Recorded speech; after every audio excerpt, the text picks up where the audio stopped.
Hi, and welcome back to After Midnight, where I dig through the internet for real scary stories, read them out loud, and overthink every terrifying detail so you don't have to.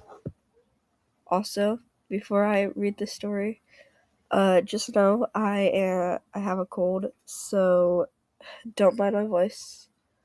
This one says, when I was in my early 20s, my date and I decided to go to the Sail and West Sacramento to play pool. We've been there before and enjoyed speaking with the bartender.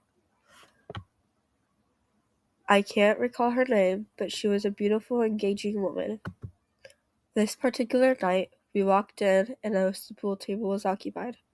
There was a man and a woman shooting a game, so my date bought us some drinks while I watched. After a few minutes, the man noticed me and struck up a conversation with me. When my date came over with our drinks, the man asked if we wanted to shoot a game with them. It didn't occur to me at the time. We said yes, so he racked up the balls and we played against them. During the game, we introduced ourselves, and right after, the man began asking me some personal questions. That started to bother me, like, where did I live? Had my date and I been dating long? Did we live together? Etc. I noticed the man and his friend kept looking at each other. I became increasingly uncomfortable, even though the rest of the conversation was benign. I don't know how to say that, and pleasant in nature. Weirdly, the woman hadn't said anything. When the game was over, the man asked us if we wanted to leave with them and go to the bar down the street. At first, I didn't say anything. The guy asked us again, saying they discovered a cool bar not far from where we were. My date and I looked at each other.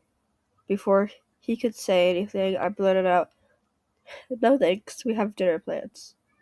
We did in fact did we did in fact not have dinner plans, but my date didn't argue with me. I think he saw the look of panic on my face. We both grabbed our jackets and got the hell out of there. By the time we walked out the door, the hair was literally standing up on the back of my neck. When we got back to my truck, my date asked me what was wrong. I told him I had a horrible feeling about those people. And just knew we had to get away from them. I told him it was weird that he asked us to leave with them when he didn't check with his date first. He shrugged and said okay. I think he thought I was crazy. A few days later, when I opened up the afternoon paper, there was an article in there about a woman from West Sacramento who'd been murdered. I didn't think anything of it until I got to the page where the article continued, and the woman and the picture of the woman practically leapt off the page at me. It was the beautiful bartender from Sail. Apparently, she'd been kidnapped, raped, and killed the very night I was there with my date. The very night I was there with my date. I was totally creeped out and thought what a crazy coincidence that was. How sad it was that she had died so horribly. It wasn't until a month or so later when I realized why I had gotten so upset that night. A man and a woman had just been arrested for the bartender's murder, along with the murders of several other people, 4 who were couples.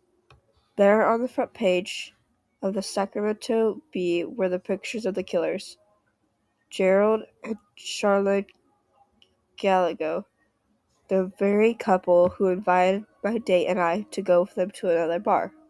And apparently this is one of his ruses that they used to get their victims into their van. My heart did flip-flops as I read the article. Not only have we been targeted as their next serial killer victims, when we turned them down, they selected another target. Because of me.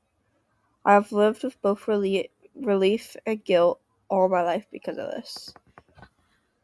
I intellectually know it's not my fault the bartender died, but I've always wondered how different the world would have been if if she'd been able to live out her life even though I would have gone myself. Needless to say, that was one of my barn day experiences for a long, long, long time. Wow. That was crazy. But yeah. But what stuck with me about it isn't just the cry part, but like how normal the whole situation started. Just going to the bar, playing pool, talking to people. It's kind of the thing people do all the time without thinking twice about it. But like in the middle of that normal night, something fell off to them. The questions got a little too personal. The vibe got weird, and they had that gut feeling that they needed to get out of there. They couldn't really explain at the time, but they trusted it anyway. Like, I probably would have stayed until they asked me to go with them. Then I'd be like, yeah, no, I'm good, bro. Uh, like later, and then later they found out. Well, she found out that the couple they were talking to were actually serial killers. That's like honestly terrifying. I think what also makes the story really heavy is the guilt the person talks about feeling afterward, especially when they found out the bartender they remember talking to ended up being a victim that same night. That's kind of the thing that would probably stick with anyone for the rest of their life. Definitely for me. But realistically, none of that was their fault. The responsibility for those crimes is completely on the people who committed them. Stories like this remind you, remind you how strange real life can be sometimes.